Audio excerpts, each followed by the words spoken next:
자, 이런 가운데 이준석 전 대표가 지지자 연락망을 구축했는데요. 지난 토요일에 모집을 시작했는데 이틀 만에 4만 명 가까이 모였다 이렇게 전해지고 있는데 이 정도면 화력은 만만치 않은 거죠? 안철수 대표가 이준석 대표를 당에서 내쫓자고 받았던 서명보다 조금 적지 않나 싶네요. 네. 네. 그래서 그 인원 자체는 물론 적지 않은 인원수죠. 적지 네. 않은 인원수고 근데 그렇게 또 거기에 의미를 둘 인원수도 아니다. 온라인상 일단 입당 절차가 아니라 사람들을 모은 정도이기 때문에 근데 이제 저게 어떤 의미를 하는지가 더 중요하지 않나 생각됩니다. 그래서 이준석 대표는 지금 이제 나는 뜸들이고 있는 것이 아니다라고 하는데 뜸들이는 단계가 아직 아니라고 하면 쌀을 불리는 단계인지는 모르겠습니다만은 너무 길게 불렸다. 정말로 죽이 될 수가 있다라는 생각이 좀 들고. 그럼 지금 저희 창당 어떤 전초 작업을 시작을 한 행보일 가능성이 큽니까? 아니면 몸값을 조금 국민의힘에 들어오고 싶은 그 의사가 많이 남아있다? 저는 그 의정이 많이 남아있다고 봅니다. 왜냐하면 최근에 그 워딩이 많이 부드러워졌습니다. 지금 불과 한 3주 전, 4주 전만 해도 윤석열 대통령에게 굉장히 강한 발언들을 많이 했거든요.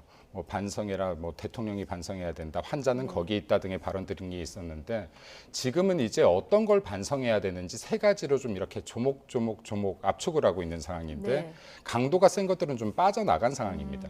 네, 그래서 지금 이러한 지금 언어들이나 그리고 방송에 나와서 이제 이야기하는 톤들을 볼 때 많이 완화되고 있다. 그래서 진짜 원하는 것은 국민의힘의 선수로 뛰는 것이고 국민의힘에 들어와서 역할을 하는 것인데 본인이 이때까지 했던 말들과 행동들이 있기 때문에 여기에서 그냥 본인 스스로의 자존심을 굽히기는 힘들다. 네.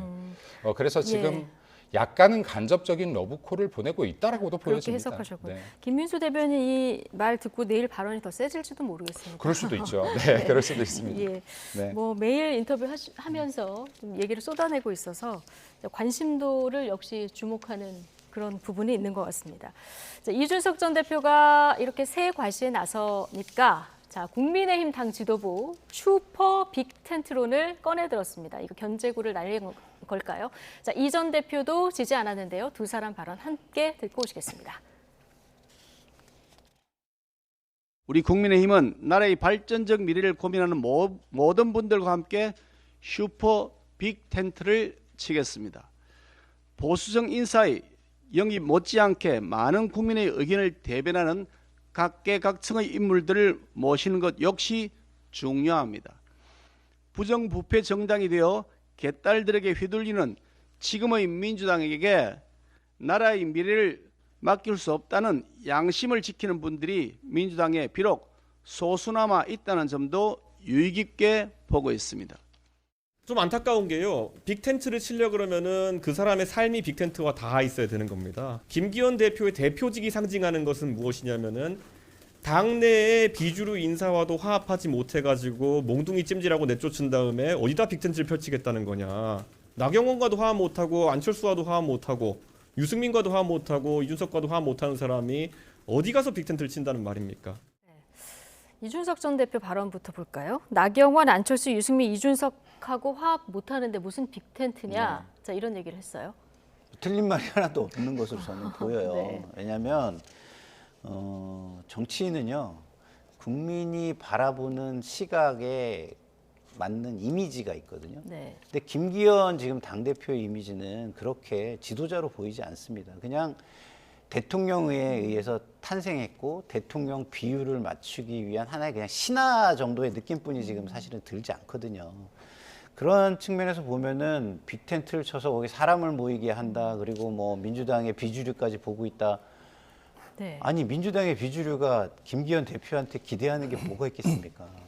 네? 그리고 본인들이 가면은 거기에 이렇게 이렇게 받아줄 능력이 있다라고 생각을 하겠습니까? 물론 간다고 상정을 하지도 않겠지만 그런 측면에서 볼 때는 그런 어떤 국민의 시각과 이미지에 대한 공감 능력이 상당히 부족하고 너무 급발진을 하신다 이런 생각이 들고요. 슈퍼 빅텐트는 너무 급발진이라고 보십니까? 그렇죠. 예. 저는 너무 뜬금없는 이야기, 본인의 어떤 그 이미지는 생각하지 않고 국민의 어떤 수용성을 전혀 생각하지 않은 발언이라고 말씀드리고 싶습니다.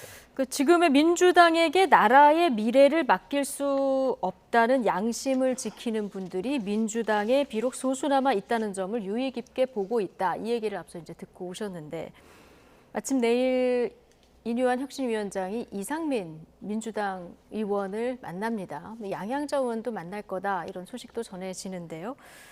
이 두 분도 뭐 국민의힘과 연대 가능성을 이렇게 배제를 시켜놓지 않고 있는 상황이라서 이게 이제 정치권의 이합 집산의 신호탄이 될 거냐 이걸 주목하시는 분들도 있는데 오늘 관련해서 김기현 대표 저는 초록색 넥타이가 굉장히 눈에 띄더라고요.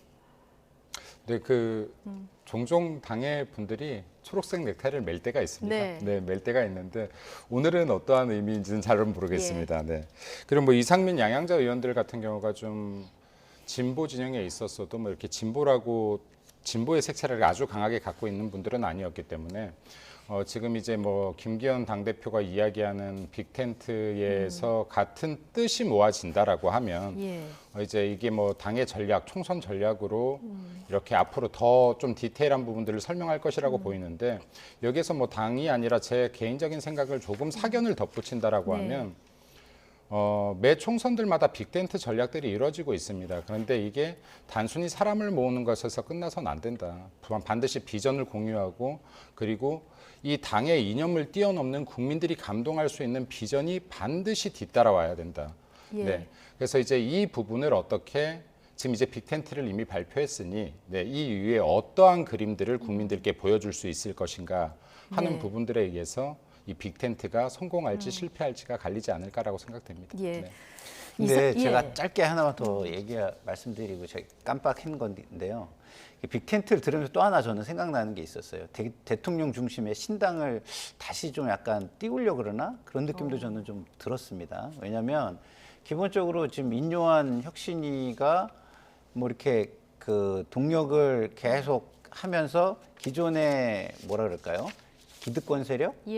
내지는 뭐 영남의 어떤 그 세력 이런 걸 좀 약간 물갈이를 해보고자 하는 그런 느낌도 들잖아요. 한번 나왔다가 좀 들어간 얘기인데 들어갔는데 다시 이 빅테트론을 가지고 그러면 이렇게 좀 물갈이 기존의 그 인적 교체를 좀 많이 해서 이미 이제 이후안으로 인적 그렇죠. 교체를 내놨어요. 대통령 중심의 이렇게 신당일 수도 있고 대통령 중심의 정당으로 변모하려는 어떤 시도가 다시 좀 이렇게 또 다른 시나리오로 진행이 되나 이런 느낌도 저는 좀 들었어요. 이상민 민주당 의원 같은 경우는 내가 민주당을 탈당한다는 거는 국민의힘 입당을 배제하지 않는 거다. 그러면서 나의 정치적 꿈이나 어떤 정치적인 이런 비전을 실현시킬 수 있는 곳이면 갈 수도 있다는 얘기를 했거든요. 가능성이 있는 조합이라고 보십니까? 뭐 솔직하게 말씀을 하시려고 하신 것 같은데 조금 실망스럽죠. 왜냐하면 이재명 당대표에게 실망한 부분은 저는 이해를 하겠어요. 저도 그런 부분에 많은 부분 공감하는 부분이 있으니까. 그러면 윤석열 대통령한테 실망한 건 어떡할 거예요?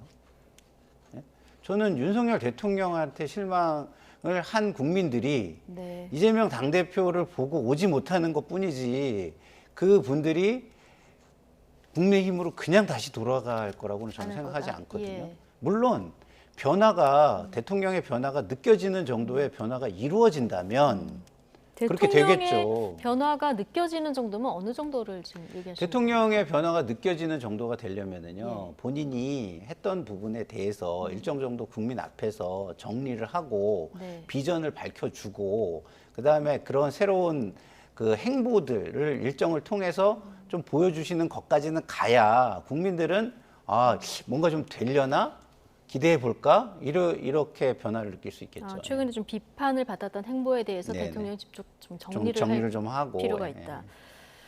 자, 최근 이준석 전 대표 금태섭 의원도 만났고 같이 갈 수 있다는 이런 여지를 좀 남겨뒀는데. 자, 이준석 전 대표의 앙숙이죠. 안철수 의원이 서로의 필요에 의해서 합치더라도 내분 가능성이 크다. 오늘 아침에 또 이렇게 얘기를 했거든요. 어떻게 보십니까? 합쳐지는 것 자체가 쉽지 않을 거다라고 보고요. 그러니까 그 과정 자체도 크게 의미가 없다.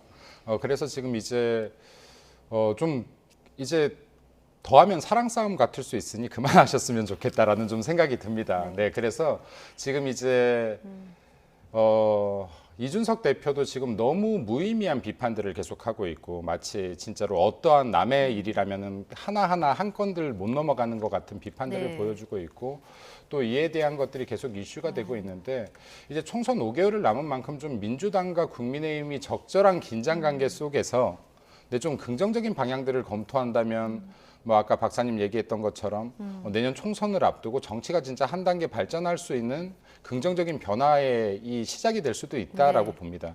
그래서 정말로 신선한 인물로 대거 고체된다거나 국민들에게 사람 이합 집산을 넘어서 비전을 보여줄 수 있는 계기가 된다거나 이제부터라도 좀 그런 변화들로 좀 이렇게 이슈들이 변화해 갔으면 좋겠습니다. 예. 네. 안철수 대표 얘기 나왔으니까 안철수 대표는 네.